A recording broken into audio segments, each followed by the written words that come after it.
नमस्कार दोस्तों, मेरा नाम है भूपेंद्र सिंह राठौर। मैं हूं एक इंटरनेशनल मोटिवेशनल स्पीकर, एक बिजनेस कोच।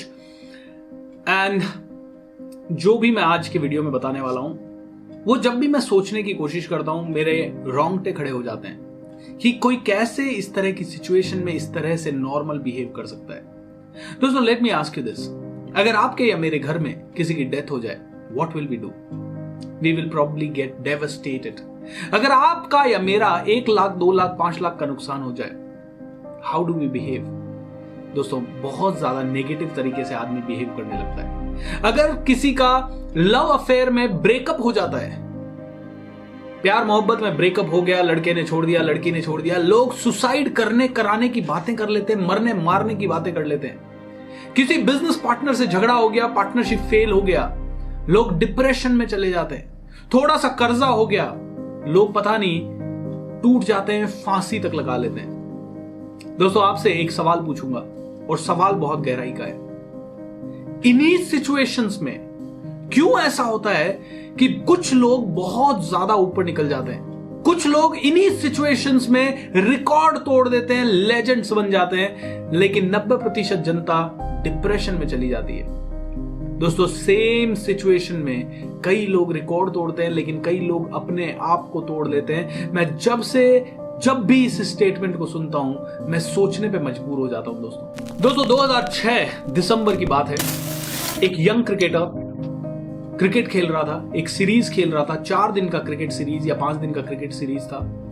दिल्ली की टीम से खेल रहा था, कर्नाटका के खिलाफ खेल रहा था। एंड तीसरे दिन का गेम ओवर हो चुका था, चौथे दिन का गेम शुरू होने वाला था। इस क्रिकेटर को अगले दिन मॉर्निंग चौथे दिन की बैटिंग शुरू करनी थी। रात को 2:30 बजे अचानक से इसे कॉल आता है कि इसके फादर को हॉस्पिटलाइज किया गया है। इसके फादर हॉस्पिटलाइज हुए, इनके फादर को डॉक्टर्स रिवाइव नहीं कर पाए एंड हिज फादर एक्सपायर्ड। दोस्तों, दिस यंग क्रिकेटर सेज, मेरे परिवार का हर एक सदस्य जबरदस्त तरीके से फूट फूट के रो रहा था, लेकिन मैं रो नहीं पाया क्योंकि मेरे माइंड में मेरे पिताजी का एक ही सपना घूम रहा था कि मेरा बच्चा इंटरनेशनल लेवल का क्रिकेट खेलना चाहिए। मैंने तुरंत अपने कोच को फोन किया, मैंने कहा मैं क्रिकेट खेलने के लिए आ रहा हूं। मैं वहां पहुंच गया एंड ये क्रिकेटर वहां पहुंचा। इसके टीममेट्स ने इसे बहुत सांत्वना देने की कोशिश की। ड्रेसिंग रूम में जाके डेफिनेटली इनको थोड़ा रोना आया, लेकिन उसके बाद भी ये बंदा फील्ड पे उतरा। अगले दिन सुबह 90 रन का स्कोर बनाया। जी हां, आप जान गए होंगे मैं किसके बारे में बात कर रहा हूं। मैं बात कर रहा हूं आज के इंडियन क्रिकेट टीम के कैप्टन विराट कोहली के बारे में। विराट कोहली जैसे लोग कैसे बनते हैं? वो कहता है कि this was the single most important incident in my life. ये सबसे बेहतरीन इंसिडेंट था मेरी लाइफ में, जिसने मेरी लाइफ को पूरा टर्न अराउंड करके रख दिया, क्योंकि इस इंसिडेंट के बाद से मेरी जिंदगी चेंज हो गई। मेरा सिर्फ एक ही प्रायोरिटी बन गया, cricket cricket cricket cricket cricket. उसके अलावा कोई भी चीज मेरी प्रायोरिटी नहीं रही। दोस्तों, ये होता है लेजेंड्स के साथ। सेम सिचुएशन में इस इंसान ने अपनी जिंदगी को किस तरह से लिया, किस चीज को प्रायोरिटी बनाया। जिस चीज को आप प्रायोरिटी बनाते हैं, उसमें आप हमेशा जीतेंगे, उस चीज में आप हमेशा आगे बढ़ेंगे। आपने सुना होगा सचिन तेंदुलकर के बारे में भी। जब उनके फादर एक्सपायर हुए, उसके बाद सचिन तेंदुलकर ने इमीडिएटली बाद एक शतक लगाया और अपने फादर को श्रद्धांजलि दी।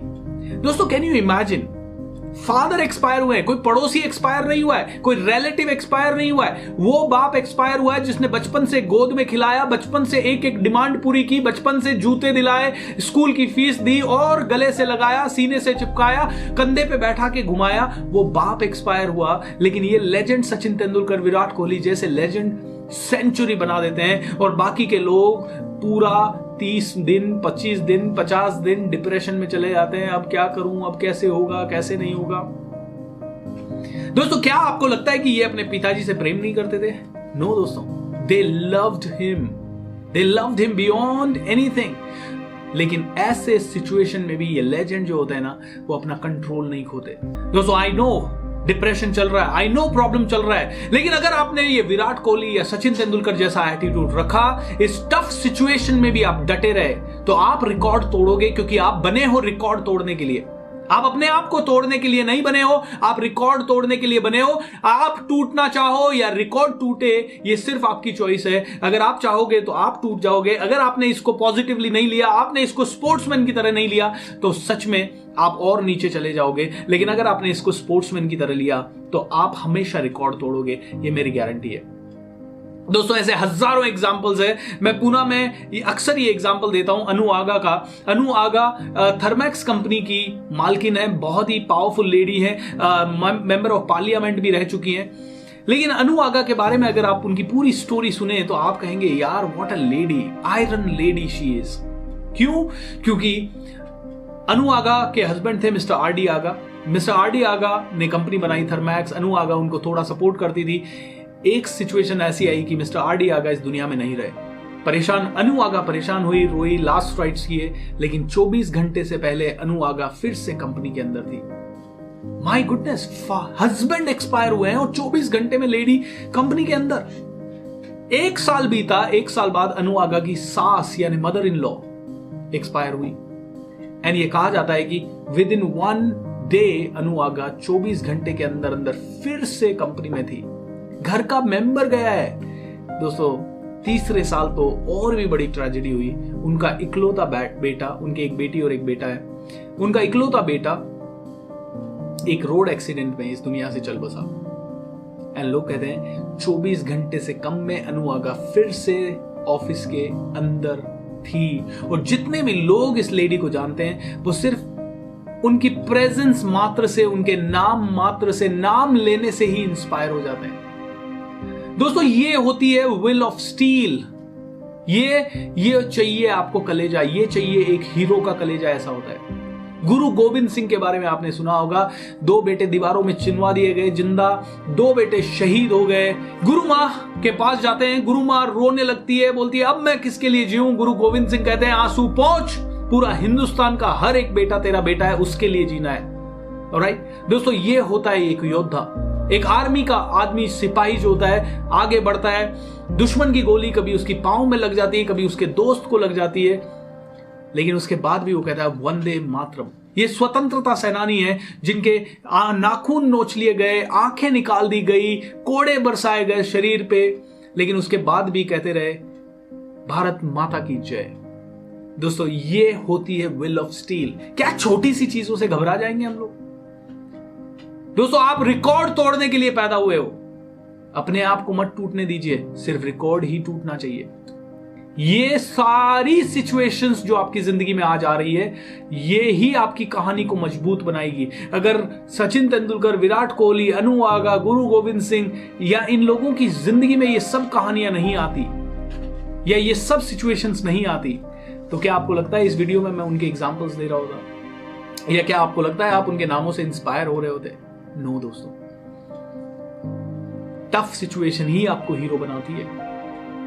टफ सिचुएशन ही आपको बहुत बड़ा बनाती है। टफ सिचुएशन ही किसी को माझी बनाती है। टफ सिचुएशन ही किसी को अमिताभ बच्चन बनाती है। टफ सिचुएशन जरूरी है, नहीं तो कोई अंबानी नहीं बनता, और बनता तो भी उसका एग्जाम्पल नहीं दिया जाता। टफ सिचुएशन ही किसी को इलोन मस्क बनाती है। दोस्तों टफ सिचुएशन ही है जो आदमी को अब्दुल कलाम बनाती है, और टफ सिचुएशन ही है जो किसी को महाराणा प्रताप, तो किसी को झांसी की रानी, और किसी को महाराज शिवाजी बनाती है। दोस्तों इन टफ सिचुएशन से घबराना आपका काम नहीं है। अपनी जिंदगी की बागडोर अपने हाथ में लीजिए।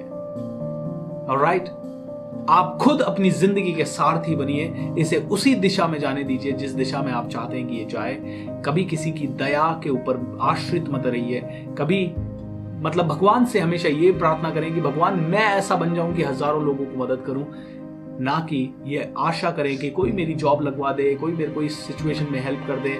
Take the charge of your life guys, take charge. Alright दोस्तों, इस वीडियो को यहीं विराम देना चाहूंगा क्योंकि इतना ही मैसेज मैं आपको देना चाहता था।